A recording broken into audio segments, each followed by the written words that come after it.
why would you put players who are not fit on the bench? If you then have an injury in the game as a manager, who are you going to sub on? You're going to bring a player that you are saying is unfit? That means you're saying Pep is not the greatest manager. You're saying Pep is dumb. No. You're saying that's what you're saying indirectly. No. You can't give that as an excuse. No, Hamza. What Hamza? You can't give that as an excuse. One poor game of management. No. It's not just one. Hear what I'm saying. Vader. Here I'm speaking to what Hamza said. Don't get rattled. Nobody gets rattled. It's okay. It's okay, guys. What Hamza said. I'm not speaking to Pep Guardiola. I think Pep Guardiola is struggling right now for many other reasons, right? I'm saying what Hamza said is you had players on the bench who are not fit. And I'm like, you can't do that as a manager. You can't put players on the bench who are not fit enough just in case you need to sub. Why don't you go? Listen, hold on. Why don't you just go and get players who are fit from the academy? You're 1-0 up. Bring in defenders, and give these guys, say, listen, do not lose this game. Instead of putting KDB, who has no legs right now because he's not fit, not because KDB is not talented or he's not one of the greatest midfielders we've seen, but because right now, in this current moment, KDB is not going to deliver what you want him to do.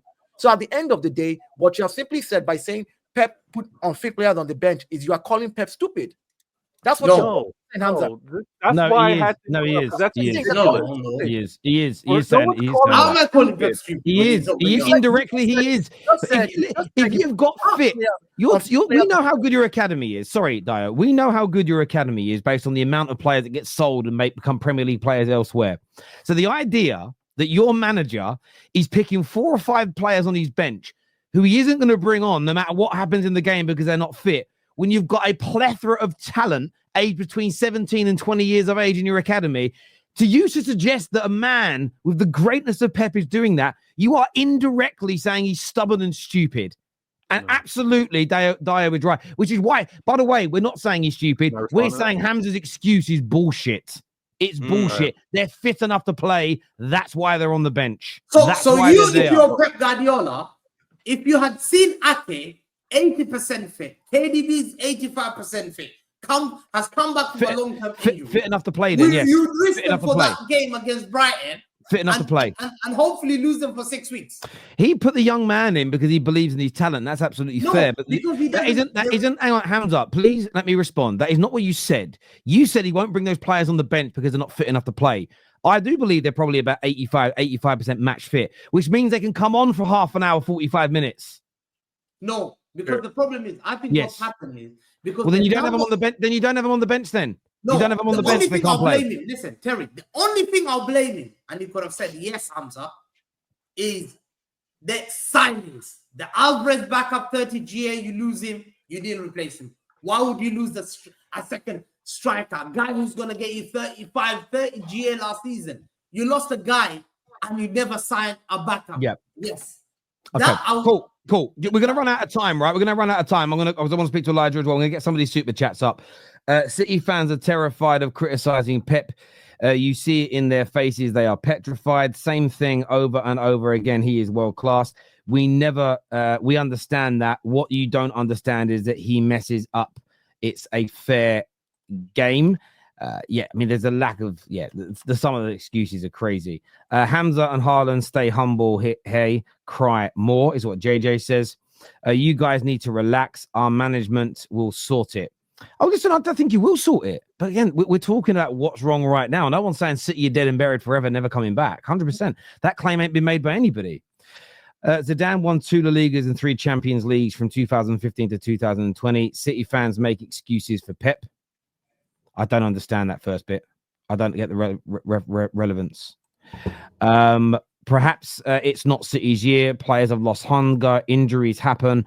Other teams improve. Managers lose passion. Listen, I think all of these things are really, really fair pieces. Darwin Núñez. He scores. What a goal. I actually think City, they go 5 points clear right now. Liverpool, their title to lose. I think all of these reasons should be discussed, but instead everybody just wants to talk about Rodri being out, and I think it's ridiculous. Elijah, do you think any of these reasons in this super chat could actually be the reason why City have gone? Do you think maybe the players have lost a bit of hunger? Do you think maybe Pep Guardiola, like Jurgen Klopp, has lost a little bit of zip, a little bit of energy? Well, for me, I think, because listen, City fans, you just cannot make an excuse. The tonight, your manager and the players are the reason why you've lost tonight. Because the first half, you guys dominated Brighton, you know. Yes, you were 1-0 up, but you pretty much dominate them. In the second half, whatever Pep said to them at half time, it didn't work because Brighton were much better, you know, and they could have scored a few more goals, and that could have been like another battery like you did against Sporting Lisbon. Like, and also, City, not only City do have injuries, but Chelsea had injuries, Man United, Arsenal, Liverpool, but we don't make that excuse, you know. As a Chelsea fan, last season, irrelevant. yeah.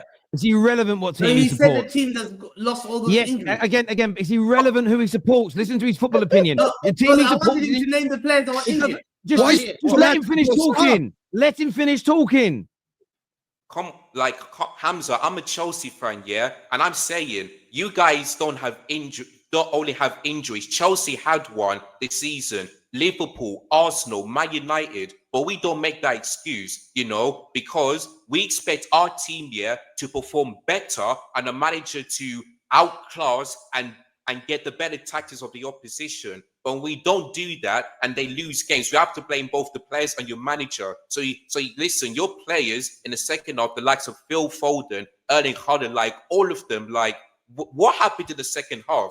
You're really good in the first half, but in the second half, you just look bad, you know? And for me, it has to be Pep Guardiola because I don't know if he changed the tactics or if he tells his players to like just sit back and just do nothing. That's not how football works. If you dominate the first half and create more chances, do the exact same thing, you know, because if you keep changing it, then you're going to probably lose it. So for me, Terry, I feel like Man City may have figured this out, but if Pep Guardiola do not trust these players, and like you said, Terry, if he not brings the academy who he trusts is and brings on Kevin De Bruyne and all that stuff, yes, they may get injuries and all that stuff, but their academy can come on and get some minutes so that Kevin De Bruyne won't get injured and all of that stuff, you know? And these things, listen, City, it's so hard to criticize City because of how well they've done and what they've won.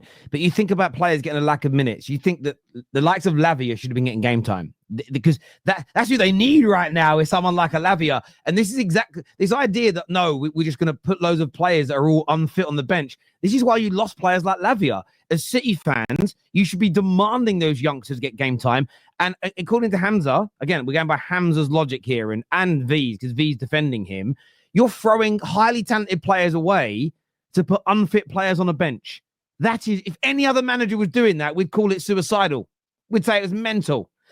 Super chat here says, Veta really, really frustrates me because he seems very logical, but somehow outdoes Hamza in delusion every time. Injuries can't cause 4 losses in a row. I might have responded to that. I mean, you can if you want. It's open. He's talking about you, so I thought I'd give you the right to respond. I've never claimed that the 4 losses are strictly due to injuries. Every time I come on this show, with the exception of today because I came on late, I actually praise what the other team does because obviously they set up to win as well. It's never just we lost due to injuries.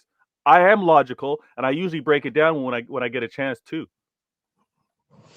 Hamza, sometimes even the best teams get cooked. Learn to accept that your players are having nightmares. Be humble, yeah. Hoping Liverpool to increase the gap. Are they winning right now?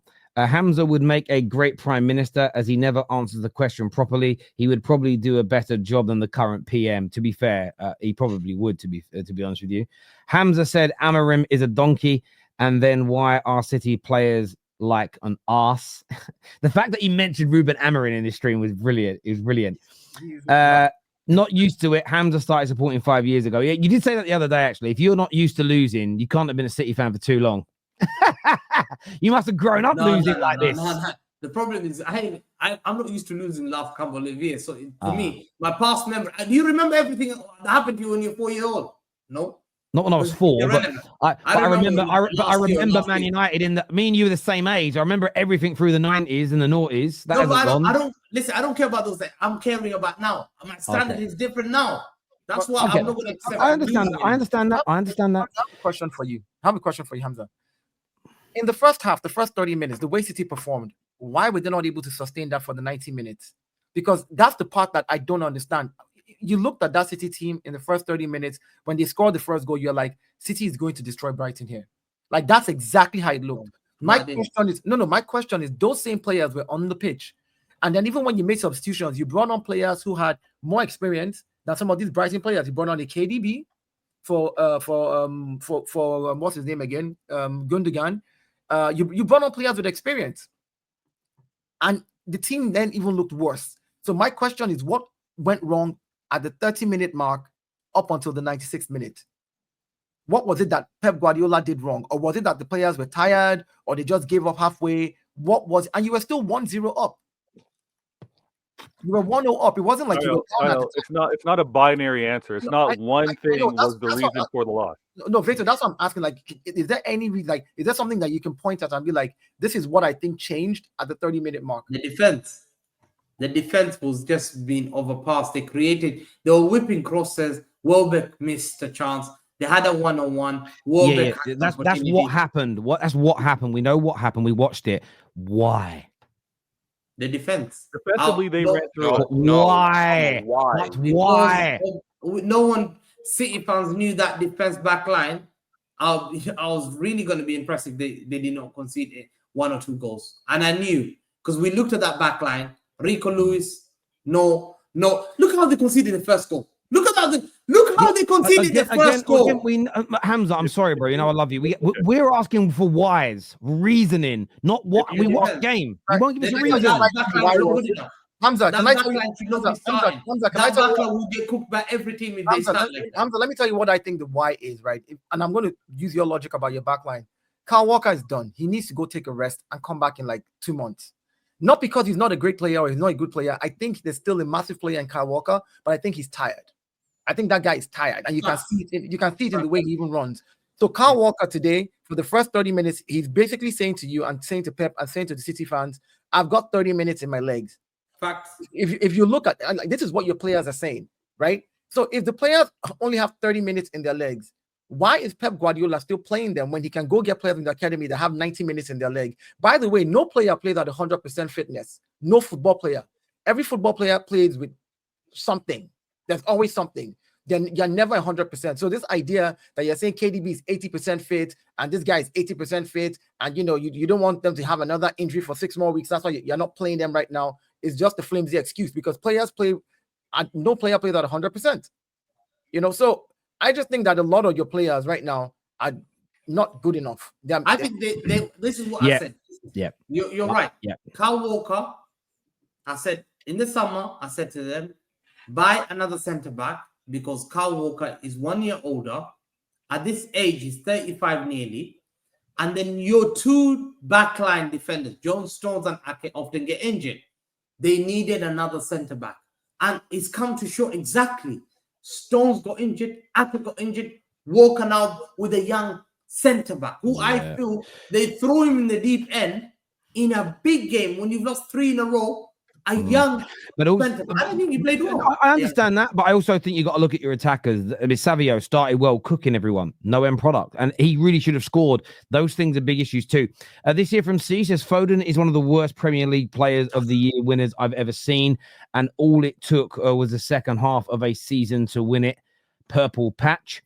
And Mohammed here says, Terry, I bet if Saka had the same performance as Foden, people would be quick to criticize him just because he plays for Arsenal. Where is the same energy for Foden? Oh, and stay humble, Hamza. Exactly. He's very, very true. And sorry, Terry. One more thing, and listen, people say the same thing for Palmer. When Palmer had bad games, I criticize him because I want him to do more. But where's the same for Foden? He's only had 1 GA, Hamza, this season, João Pedro has more than him. 2 GA in tonight. So where's the criticism of Foden? If he's having a bad game, you have to criticize him as well. Spot on. Look, I want to thank everyone who's tuned into the show. This video is going to redirect you to Hassam's watch along for Liverpool. We're live after Liverpool versus Aston Villa as well. So make sure you are all back here in just over an hour's time. Until next time. Sarah, and if Arsenal lose, bring him in. Bring me in. Because you brought an Arsenal fan. Hang on. I'm there tomorrow if Arsenal lose. Because I'm there. We put the link in every single in the group chat after every game for every top 6 team. The only reason you don't show up for any other games is you choose not to. Everybody that's in our group chats is welcome on every single match reaction. We share the link, so you don't need me to send you a link. I want to say something real quick about Erling Haaland. He has a bad attitude every time your team is losing. This is the second time we're seeing this behavior when it's the tail end of a game where he sees, and then even if they had equalized, I bet you he would have thrown the ball at somebody's head again today. He's a petulant child that needs to grow up.